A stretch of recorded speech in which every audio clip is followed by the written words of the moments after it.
The Indian Railways is setting up a new rail coach factory in Latur in Maharashtra. The first phase of this project involves manufacturing 250 coaches per year. In phase 2, the coaches will be enhanced and will be produced at the rate of 400 coaches per year. About 150 hectares of land have been acquired for this project. The total expenditure on the project is expected to be about 500 crore rupees.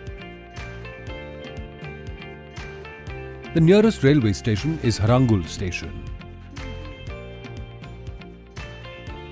The factory will be constructed by Rail Vikas Nigam Limited.